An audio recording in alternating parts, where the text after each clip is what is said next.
नीतीश कुमार के डरवावे खातिर हाला उड़ा दिले रहे 2017 में कि लालू प्रसाद भाजपा के संपर्क में बाड़न और भाजपा के साथ मिल करके उस सरकार बना सके।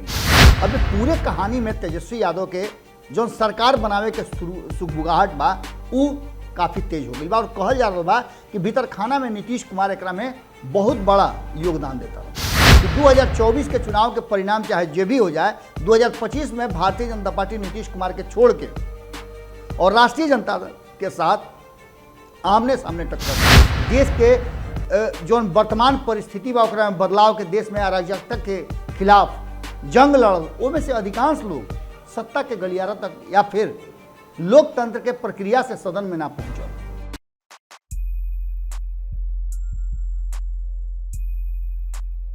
अपना किरदार से धोखा जन करी, अपना किरदार से धोखा जन करी, इहे लोग याद रखेला। इहे लोग याद रखेला जौन वादा करी वो पूरा करी, जौन वादा करी वो पूरा करी, मरतो दम तक लोग इहे याद रखेला। गोड़ लागत नहीं हेरा से अभिनंदन बारू लोग के आई खूंटा ठोक में आज जौन कई महीना से लगभग 1.5 साल से चर्चा चलत रहे, वो चर्चा के विराम या कहीं तो पूर्ण विराम के स्थिति आ गई बा। तेजस्वी यादव के सरकार बने के दावा लगभग अब हर जगह होखे लागल बा। एकरा पीछे के कारण का बा वो लोग खूब बढ़िया से जानता नहीं। लगातार जौना तरीका से बिहार में राजनीतिक घटनाक्रम बदलता, ओकरा में अब आंकड़ा के खेल निकचा गई बा। जहाँ तक 243 वाला विधानसभा के बात रहे, ओकरा में धीरे धीरे तेजस्वी यादव उतना करीब पहुंच गए बड़े कि ओइजा से अगर तनिको चुअल तो तब से उनका हाथ में छना जाई। एकरा पीछे के बहुत सारा कारण बा और राजनीतिक जो बदलाव हो रहा बा उ जानल बहुत जरूरी बा। हालांकि और लोग सब जानता नहीं, लेकिन ये देश में जौना तरीका के माहौल बनल बा वो माहौल के लेकर के अब लोग या तो डराए लागल बा या फिर डरे लागल बा। डराए वाला लोग के संख्या कम बा, लेकिन डरे वाला लोग के संख्या ज़्यादा बा। एकरा पीछे के कारण बताया जाता कि देश में एगो अलग तरह के धारा शुरू हो गई बा और उ धारा बिहार तक पहुंच गई बा। बिहार ऐसे ही बेरोजगार के खान हो, एजा कहीं गढ़ा खोनब तो बेरोजगारे भेटई हैं। ना तो एजा रुआ कोयला मिली, ना सोना मिली, ना चांदी मिली, कुछ ना मिली। एजा के जमीन खाली बेरोजगार के पैदा कर ले और निश्चित रूप से जब बेरोजगार पैदा कर ले तो एजा आगे के जो रणनीति हुई या सरकार के जो विरोध हुई वो ज़्यादा हुई। अग्निपथ योजना के लेकर के जौना तरीका के बात भई ओकरा से रुआ छूता नहीं की। एकरा में कई गो सेना के जवान से भी हमारा बातचीत भइल हा तो उनका सीधे तौर पे कहला लगला, हम ही से ऐसे ही बात कहता नहीं कि यह बात पर सरकार में बहुत सारा लोग विरोध में भी बा और सदन के कार्रवाई एको दिन ना चलो, लेकर मतलब हुआ समझता नहीं। सदन के नेता खुद सदन में मौजूद ना रहले, उनकर दल पूरा के पूरा सदन से बाहर रहल, एक मतलब हुआ समझता नहीं। कुछ तो बा जौना के पर्देदारी बा और खास करके सेना के लोग के जो वर्तमान में सेना में बा या फिर सेना के तैयारी करता कुछ लोग बा जौन की एकरा से प्रभावित बा, लेकिन अधिकांश लोग के संख्या बा जौन की यह बात के कह रहा बा कि जैसे मास्टर के बहाली करके नीतीश कुमार नियोजन करके कहीं ना कहीं शिक्षा के चौपट कर दिले, वैसे ही अब ओकरा में का कारण बा, काहे काहे चौपट भइल, सब रुआ लोग के समय समय बतौले बन जा।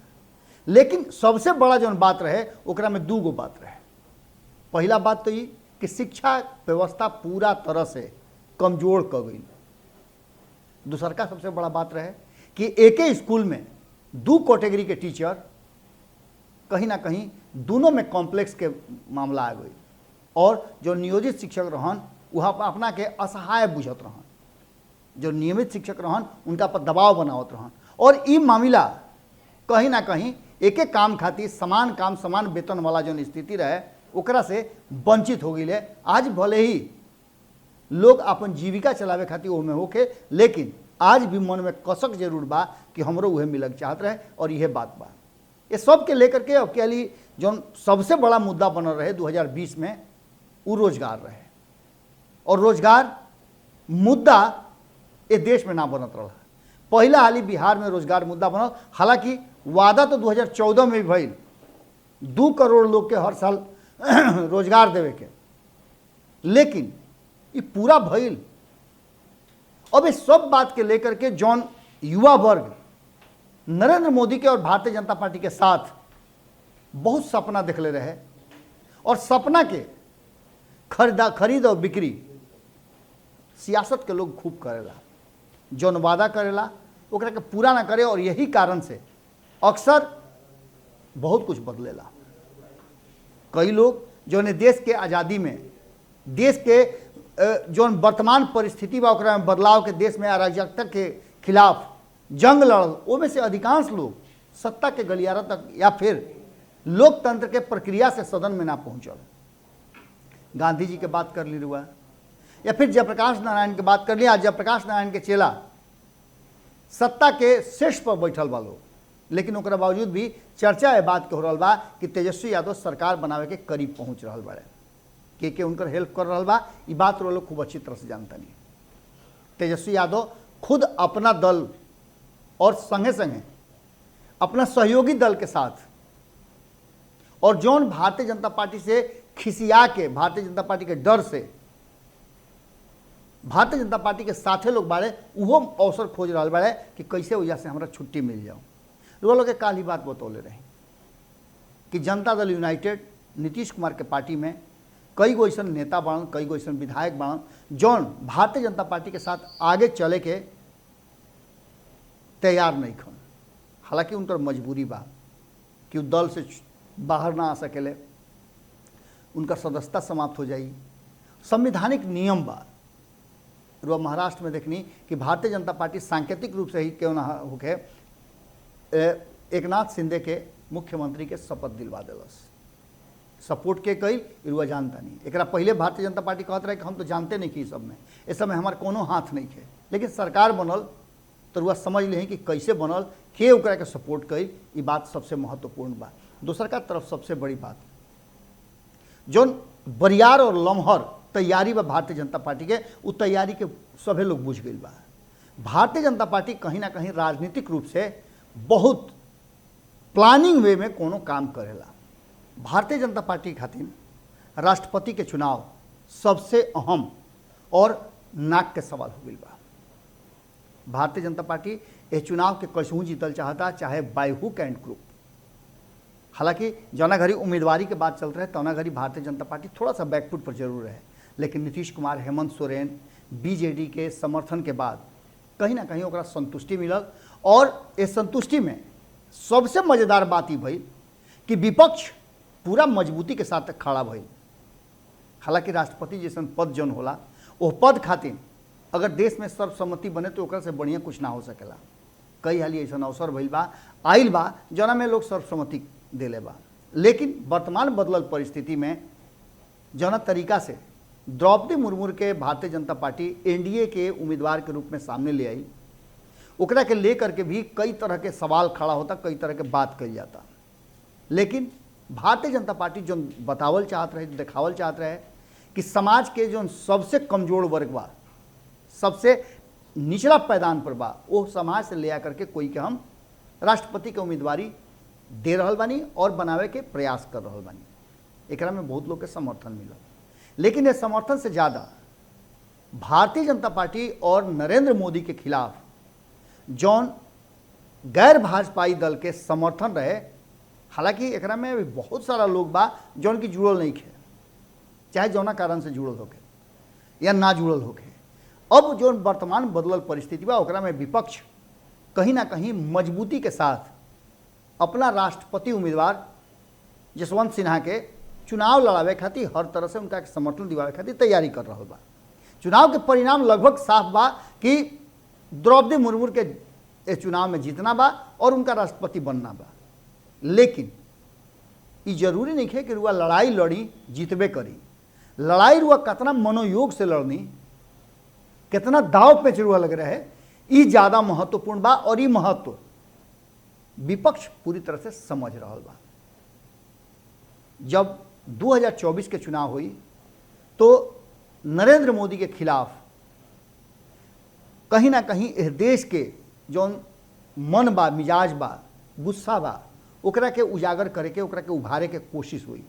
किसान के रुआ देखबे कहीं, हालांकि किसान आंदोलन के असर कहल गई है कि उत्तर प्रदेश में पड़ी, लेकिन ओकर असर ना पड़ल। आंशिक रूप से असर जरूर पड़ल, लेकिन पूरी तरह से ना पड़ल। सरकार भारतीय जनता पार्टी बना लेलस। एकरा अलावे भी 4 राज्य में भारतीय जनता पार्टी के सरकार बनल। 5 राज्य में चुनाव में 4 राज्य में भारतीय जनता पार्टी अपन सरकार बना लेलस। लेकिन बिहार के बात करी, बिहार में जब भी भारतीय जनता पार्टी आवत रुए तो कहीं ना कहीं ओकर स्थिति नीतीश कुमार के सामने फॉल्स हो जाता है।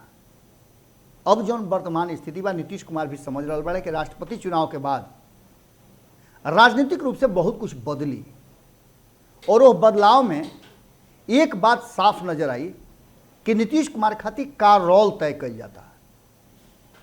अब नीतीश कुमार पहले लेखा नहीं है कि नीतीश कुमार अपन रोल अपने तय करी हैं। नीतीश कुमार के याचना करे के पड़ी और नीतीश कुमार एक खातिर तैयार नहीं खन। तो हुई का, तो जहां एक तरफ भारतीय जनता पार्टी जबरदस्त तैयारी कर रहा बा 2024 और 2025 के, ये बात पक्का रुआ मान के चली जो सूत्र बता रहा बड़े कि 2024 के चुनाव के परिणाम चाहे जो भी हो जाए, 2025 में भारतीय जनता पार्टी नीतीश कुमार के छोड़ के और राष्ट्रीय जनता के साथ आमने सामने टक्कर ली। ये बात रुआ लोग से शुरुआत से हम कह रहा बानी। जो 2020 के चुनाव परिणाम आई रहे ओ घड़ी से नीतीश कुमार के साया से बाहर निकले के तैयारी कहीं ना कहीं भारतीय जनता पार्टी कर रहा बा, और नीतीश कुमार के लोग भी भारतीय जनता पार्टी के दबाव से बाहर निकले की कोशिश करता हूं। अब पूरे कहानी में तेजस्वी यादव के जो सरकार बनावे के सुगबुगाहट बा उ काफी तेज हो गई बा, और कहल जा रहा बा कि भीतर खाना में नीतीश कुमार एकरा में बहुत बड़ा योगदान देता रहा। अब वह समझे कि 116 सीट एने बा, जो में 4 सीट हिंदुस्तानी अवाम पार्टी के बा, तो 116 4 20 हो जाई, बाकी 2 गो सीट बच जाई। अगर इन्हें आ जाता है तो एगो निर्दलीय बाण उहो रुआ नजर में बा, तो उहो अगर इन्हें आ जाता तो 121 हो जाता, 1 सीट के कमी रह जाई। और ये 1 सीट कैसे पूरा हुई ये रुआ बेहतर जानता नहीं। नीतीश कुमार अगर मन से चाह देस तो भारतीय जनता पार्टी के बिहार से विदाई तय मान के चली। अब एक में 2015 के बात हम कहता नहीं, जो नीतीश कुमार और तेजस्वी यादव के बीच में जहाँ जौना विषय पर एक दूसरा से मत भिन्नता बा, वो ई बा कि लालू प्रसाद के कहना बा कि नीतीश कुमार पर भरोसा ना कल जा सकेला। कारण कि नीतीश कुमार पहले भी हमरा लइकन के हाथ छोड़ के अलग हो गई बा। अब नीतीश कुमार हमरा साथे चलस, नीतीश कुमार के प्रधानमंत्री के उम्मीदवार बनावल जा सकेला, लेकिन बिहार तेजस्वी यादव के सौंप देस। लेकिन बदलल परिस्थिति में तेजस्वी यादव जो उनके सूत्र बता रहा बड़े कि यह बात खातिर तैयार बड़े कि 2015 के तरह मंत्रिमंडल के गठन हो सकेला और ओकरा खातिर हम तैयार बनी। यानी सीधा तौर पे समझिए 2015 में नीतीश कुमार मुख्यमंत्री रहन, उप मुख्यमंत्री के रूप में तेजस्वी यादव रहन। सीट ओ घड़ी भी 80 रहे, लेकिन नीतीश कुमार के सीट 70 से बेसी रहे। अब जो बदलल परिस्थिति बा ओकरा में नीतीश कुमार कम बढ़े तो मंत्रिमंडल में उनकर संख्या कम मिली।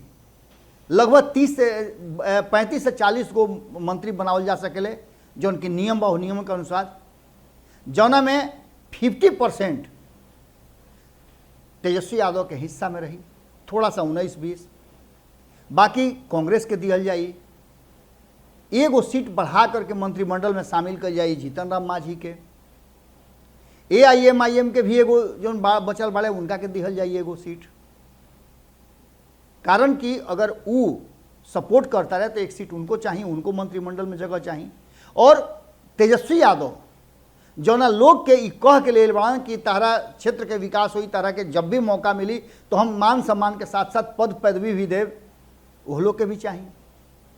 इस सारा मिला करके कहीं ना कहीं जोड़ घटाव गुना भाग शुरू हो गई बा। अब एकरा में असल चीज बा कि जो आंकड़ा घट रहा बा 2 गो 3 गो सीट के, वो सीट के जुगाड़ कैसे हुई, तो वो जुगाड़ नीतीश कुमार करी है। हालांकि एक बात पक्का बा जौन कि अक्सर पंचनामा में रुआ संपादक नमन मिश्रा जी से सुन ले हो कब कि राष्ट्रीय जनता दल हर हाल में भारतीय जनता पार्टी के से टक्कर लेवे खातिर ओकरा विरोध में खड़ा रहे खातिर तैयार बा।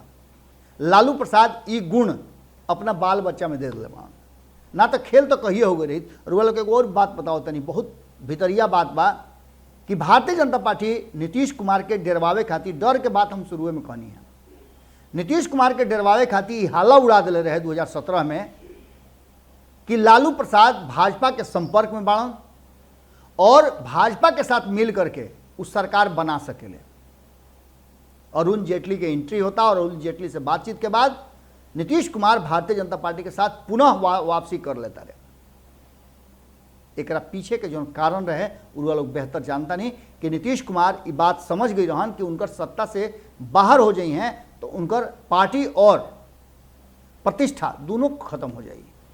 ये चलते हड़बड़ी के बियाह कनपटिए में सिंदूर नीतीश कुमार जी, हालांकि वो घड़ी नीतीश कुमार के लगे इतना सीट रहे कि भारतीय जनता पार्टी पर वो डोमिनेट कर सकत रहन और कैले भी।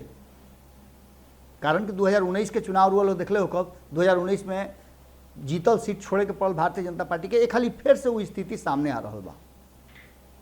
भारतीय जनता पार्टी नीतीश कुमार के मनावे खातिर पूरा तैयारी कैले बा, लेकिन जौना तरीका से विधानमंडल के 5 दिवसीय सत्र में जे कुछ भी भइल, सदन से वॉकआउट भइल, एक दिन भी सदन में पूरी तरह से कार्रवाई ना चलल और विपक्ष वॉकआउट कैले, संगे संगे जदयू के विधायक और अन्य लोग बाहर रहले। ये बात के तरफ इशारा कर रहा बा कि भारतीय जनता पार्टी खातिर अलार्म शुरू हो गई बा।